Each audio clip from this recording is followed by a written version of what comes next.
talk across my team here, you'll see that it's on all of our radars every day. And Jeanette, I'm going to ask you to comment a little bit more on our supply chain, overall integrated architecture and management approach. But many of our suppliers and the thousands of suppliers we have, they support all three of our businesses. And they feel pressures throughout our supply chain as we've been ramping up. This year on the commercial airplane side, for the first time, we'll break through 800 aircraft deliveries, setting another all-time record.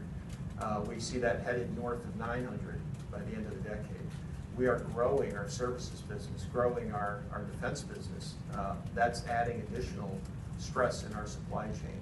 So we are investing every day in the health of our supply chain. One of it is digitally connecting our supply chain so we understand deep status at 2 or 3 tiers down so we can be more predictive in how we manage our supply chain.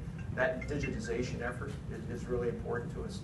And then being able to work across our supply chain again, so we're cognizant of the fact that there are multiple demands on these companies. And so we can't manage them by program, we have to manage them at the enterprise level. And that's really the big work that Jeanette is driving.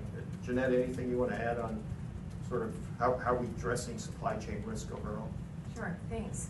Yeah, we appreciate very much our partnership with all of our suppliers around the world. We have a very dynamic supply chain, and as such, we have a dedicated team of supply chain professionals and cross-functional professionals that help us out in the field to be predictive with all of the supply chain flow. We continue to invest in those relationships, and we ask that our suppliers be really proactive with the information they send to us. But clearly we have our challenges, but we have built the volume of our deliveries over the years. We have a process that we go by, and we regularly review in a very diligent manner all of the elements of a supply chain.